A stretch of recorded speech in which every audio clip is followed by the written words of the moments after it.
திருவண்ணாமலை அண்ணாமலையார் கோயிலில் வார விடுமுறையை ஒட்டி பல்லாயிரக்கணக்கான பக்தர்கள் 5 மணி நேரம் நீண்ட வரிசையில் காத்திருந்து சாமி தரிசனம் செய்கிறார்கள்.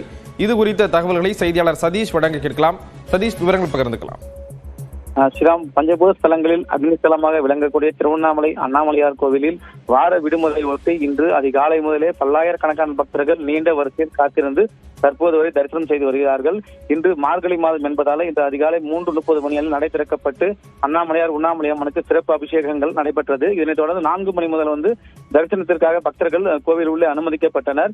குறிப்பாக ராஜகோபுரம் வழியாக வரக்கூடிய பக்தர்கள் இலவச தரிசனத்தில் கிட்டத்தட்ட 5 முதல் 4 மணி நேரம் வரை காத்திருந்து சாமி தரிசனம் செய்து வருகின்றனர். 50 ரூபாய் தரிசன கட்டணத்தில் வடக்கு கோபுரம் வழியாக கோயில் உள்ள வரக்கூடிய பக்தர்கள் 4 மணி நேரம் வரை காத்திருந்து சாமி தரிசனம் செய்து வருகிறார்கள்.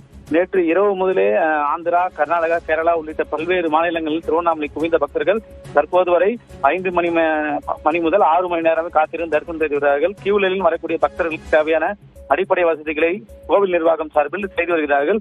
அதே போன்று பக்தர்கள் கியூலைன் வழியாக அந்த கோவில் முழுவதும் உள்ள இடங்களில் காவல்துறையினர் மற்றும் கோவில் நிர்வாகம் சார்பில் பணியாளர்கள் பாதுகாப்பு ஏற்பாடுகள் செய்து வருகிறார்கள். அதே போல பக்தர்களுக்கு தேவையான அடிப்படை வசதிகளையும் செய்துள்ளார்கள்.